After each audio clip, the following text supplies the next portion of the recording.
Okay, everyone. I'm Mark Passio of WhatOnEarthIsHappening.com. Welcome and thank you all for being here today. Thanks to the Tesla Science Foundation for inviting me to speak at this great conference. My presentation is going to be fast-moving and hard-hitting, so strap yourself in and let's get started. It's called Scarcity to Abundance. What will it take to make Tesla's dream a reality? And this presentation may be a little bit hard for some people to hear today. Not everybody may be ready for it, and that's okay. I'm going to say the things I'm going to say anyway, and perhaps they will be seeds that will perhaps sprout and grow at a future time. This is the goal that we're all here for. We say that we want free energy, and I emphasize the word say because there's oftentimes a lot of opposition between our thoughts and our actions. What we will do to make that reality actually come about and manifest itself. So, this is what we want. We want to do away with the current unsustainable, controlled energy paradigm. Okay? I call it the scarcity paradigm. It's controlled energy. It's ecologically polluting and unsustainable. It's based in the fear of scarcity. It perpetuates dependency. It is maintained by violence, exploitation, and imperialism. It promotes the separation worldview that nature is ours to conquer. It stagnates human evolutionary progression. It's completely immoral because it is in opposition to spiritual law. And it will ultimately lead to total slavery for humanity if we do not dissuade from going down this course. Conversely, we can give birth to the free energy paradigm, or the paradigm of abundance, which is green and sustainable. It creates empowerment through abundance. It promotes independence. It is based in genuine power, because when there is no scarcity, that obviates the need for aggression to control resources. It promotes the integral worldview that we are a part of the balance of nature. We are a part of nature. We do not own it to exploit. It promotes human evolutionary progression. It is moral, which means that it is in harmony with spiritual law, with the laws of morality. And it ultimately will lead to true freedom for humanity. But see, part of the problem is that a lot of people want to put the cart before the horse, so to speak. You can look at Tesla as the cart and the true understanding of freedom as the horse that has to lead the way to bring that new and sustainable energy paradigm into manifestation. So what is the problem? Why don't we have free energy? What is holding us back from it? Well, this is the part that may be difficult for a lot of people to hear. Why don't we have all of the wonderful innovations that Tesla envisioned? Why aren't we operating on a wireless world? Not on fossil fuels and the dependency that goes along with it. Why hasn't Tesla's vision for the future already come about?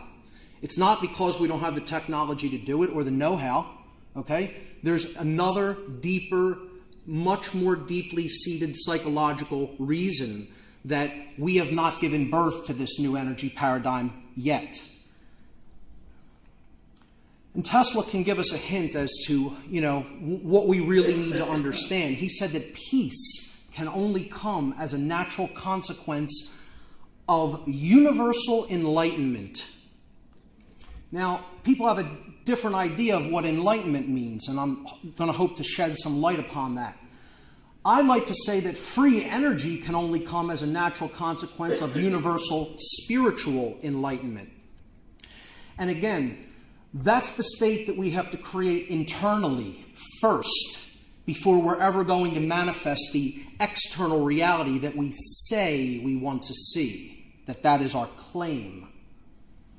Things need to change in order for that to happen. But what, in fact, needs to change? Deeply held belief systems need to change. There needs to be a paradigm shift. A way of seeing the world needs to go away, and a new way of seeing the world needs to be born into existence within each one of us.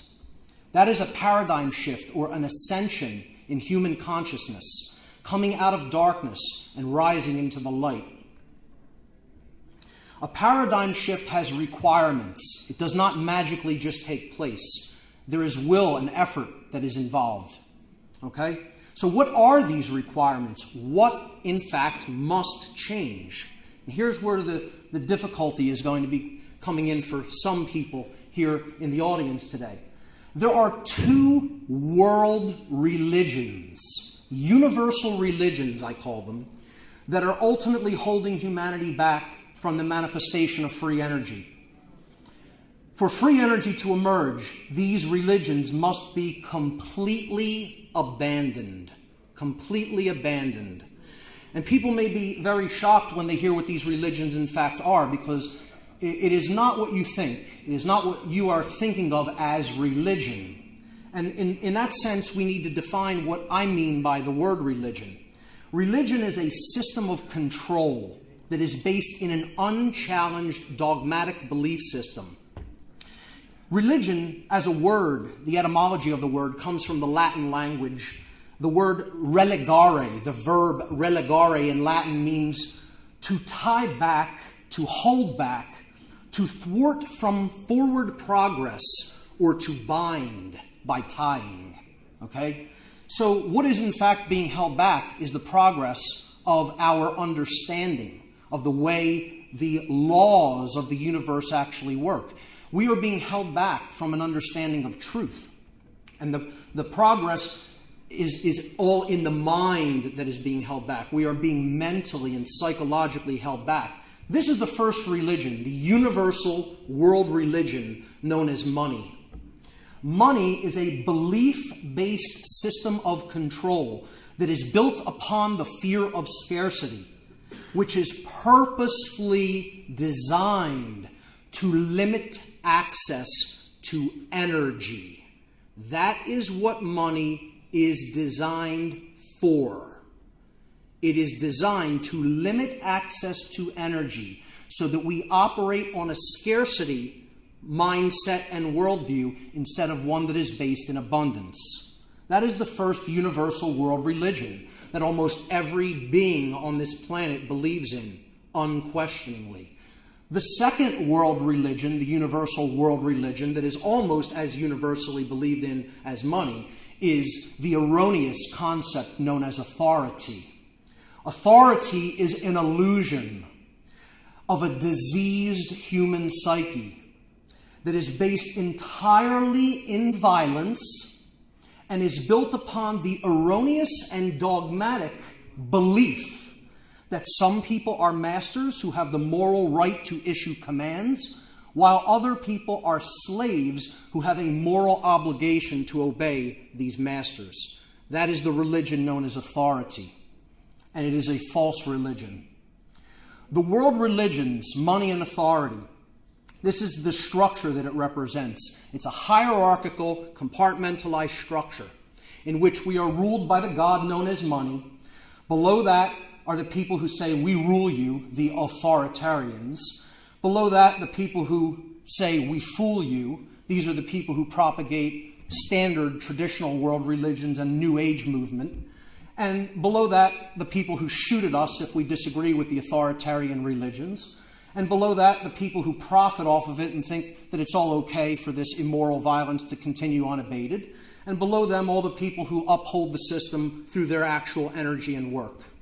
This is the system of the world, ladies and gentlemen. Whether you recognize that or not, there it is, and that is what is taking place. This authoritarianism that is inherent to humanity's current worldview and social structure is completely antithetical. That means diametrically opposed to the rights and freedoms of the individual. Those who have become bound to an authoritarian worldview gradually lose their ability to display free thinking, engage in civic discourse, and even be able to envisage the notion of true freedom. The imagination is stifled, and they cannot even envision a way out of their current trap. Through fear, scarcity, and our own acquiescence, these two universal false religions keep us rooted into the base brain. They keep us in the reptile brain, the lower brain, which is the brainstem and cerebellum. This is all fight or flight mechanisms, okay? Pure survival, the reptile brain. We are not operating from a place of emotions or empathy, let alone a place of higher order thinking and reason, which is brought about by the balance of the human brain or the neocortex. That's what scarcity ultimately does. It keeps us in the reptilian complex of the mind. In such a fear-based and fight or flight state of consciousness, humanity has become collectively incapable of truly creative and liberating thinking, which is also known as human imagination. We are operating in a cage for the mind, collectively, and we need to get out of it. Adherence to the religions of money and authority blocked the implementation of Tesla's work. And here are three of Tesla's main funders: Nathan Rothschild of the Rothschild dynasty, J.P. Morgan, of course, who funded the Wardenclyffe Project, along with John Jacob Astor, one of Tesla's other main financiers, who, as we all know, pulled their funding when Tesla wanted to do something that was truly liberating for humanity that these psychopaths could not control. But you know, who followed those orders? Those orders came down to military men, followers of orders, who decided on those orders to destroy the Wardenclyffe Tower so that it could not be studied and understood further and preserved for posterity, and hopefully be activated at some future point so that we could really move into a sustainable future as far as energy was concerned. Order followers did that. Adherence to the religion of authority. To this day, adherents of the religions of money and authority still block the implementation of Tesla's work. And they don't care who they have to exploit, or even if they have to destroy the very living, dynamic energy system upon which we all depend for life, called the Earth itself. You know, profit above people, profit above the Earth. To this day, these adherents are polluting the very system upon which we all depend for life continuously. And we're letting them do it. You know, how quickly we forget about things like the Gulf oil spill as soon as the media stops talking about it. We have such a short attention span. See, it's all about profit, all about worshiping at the altar of mammon. And that's where they want us. They want us in their mindset. They want to give us a watered-down version of the way that the psychopaths at the top level think. You know, if you're saying, is what I'm basically saying that this is a conspiracy? Absolutely, I'm saying that. But I'm not here to talk about the people who are ultimately in charge of that worldwide conspiracy. You know, that's a whole other lecture entirely. I'm talking about the systems of belief in the bulk of humanity that prop it up and make it able to continue to go on unchallenged.